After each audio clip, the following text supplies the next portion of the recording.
નમસ્કાર દર્શક મિત્રો, એન કવરેજ ન્યૂઝમાં આપનું સ્વાગત છે। અમદાવાદ મહાનગરપાલિકાની મળેલી સ્ટેન્ડિંગ કમિટીની બેઠકમાં શહેરમાં ભરાયેલા વરસાદના પાણી અંગે ચર્ચા કરવામાં આવી। શહેરમાં પાણી ખેંચવાના પંપો અને ફોગિંગના મશીનો યોગ્ય રીતે કામગીરી કરે અને જરૂરિયાતવાળા નાગરિકોને તેનો લાભ મળે તે માટે આ કામ માટે નિમાયેલી એજન્સીની કામગીરીની દેખરેખની જવાબદારી ડેપ્યુટી મ્યુનિસિપલ કમિશનરને સોંપવામાં આવી છે।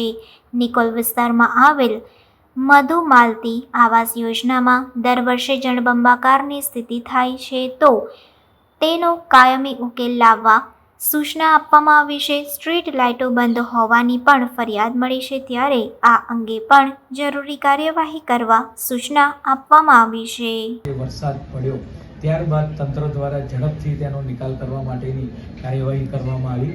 આજ રોજ મળેલી સ્ટેન્ડિંગ કમિટીની અંદર વરસાદી પાણી જે સ્પોટ ભરાયેલા હતા તેનો કઈ રીતે ઝડપી નિકાલ થાય તે માટેના આયોજનના ભાગરૂપે કે મેક્સિમમ તળાવની અંદર પાણી ડાયવર્ટ કરવામાં આવે। હાલમાં પણ નવા તળાવની અંદર જો વાત કરીએ કે એની લાઈન નાખવાની હોય સ્ટ્રોમ વોટર તો એ તળાવની અંદર પાણી ભરવામાં આવે। ભૂતકાળની અંદર તળાવનો અનુભવ ખૂબ જ સારો રહ્યો। એ 89 જેટલા તળાવો હાલમાં અમદાવાદ મહાનગરની અંદર એકદમ પાણીથી પૂરેપૂરા ભરાઈ રહ્યા છે।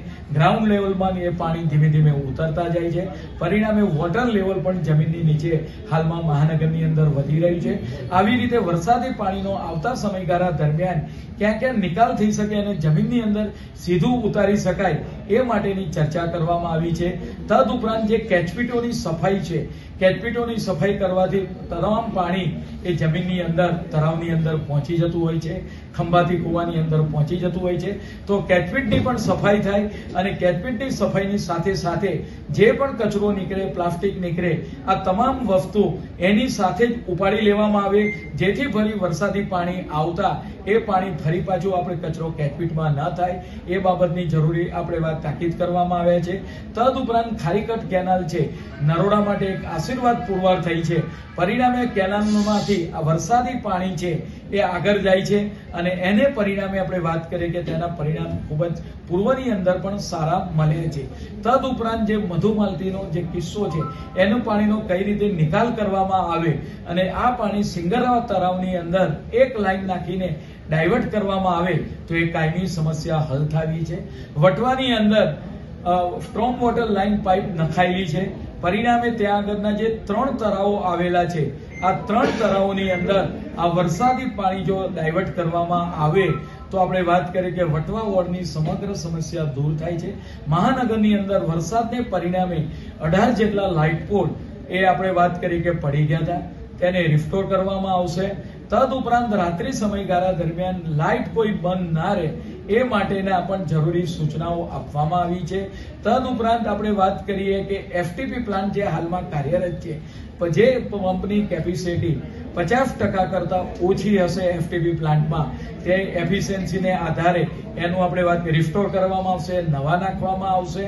તદુપરાંત એફટીપી જે પ્લાન્ટો છે એ તમામ પ્લાન્ટો આપણે વાત કરીએ કે હાલ 19 માંથી 9 પ્લાન્ટો સ્કાડા આધારિત છે, કોમ્પ્યુટરાઇઝ મેનેજમેન્ટ એનું થાય છે।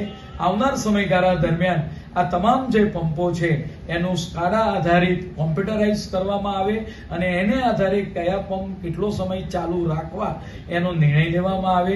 આમ આજની સ્ટેન્ડિંગ કમિટીમાં પાણીની સમસ્યાને લઈને ઝડપથી નિકાલ થાય અને નગરજનોને તેની આપણે વાત કરીએ કે રાહત મળે તે બાબતની ચર્ચા કરવામાં આવી છે। વરસાદને પરિણામે જે અનેક રોડો તૂટ્યા છે, ખાડા પડ્યા છે, આ ખાડાઓ ઝડપથી પૂરાય, તેની અંદર વેટમિક્સ નાખી વાહન કોઈનું પછડાય નહીં તે માટે ખાડા ઝડપથી પૂરાઈ જાય તે કામગીરી હાલમાં ચાલુ છે। એના ફોટોગ્રાફ પણ મીડિયાના માધ્યમ આપણે આપવામાં આવ્યા છે। તદુપરાંત સનલાઇટ નીકળતા જ વાતાવરણમાં ભેજની માત્રા ઘટે તો અમદાવાદ મહાનગરપાલિકાનો પોતાનો જ પ્લાન્ટ કાર્યરત છે, એટલે આવનાર સમયની અંદર જેવું અમદાવાદની અંદર સનલાઇટ માત્રા વધે અને રોડ સુકાતા જ रीसर्फेसनी कामगिरी खूब झड़पथी ताकीदथी करवामां आवशे। खबरों के लिए चैनल को सब्सक्राइब कीजिए। खबरों का नोटिफिकेशन पाने के लिए बेल आइकॉन को जरूर दबाएं।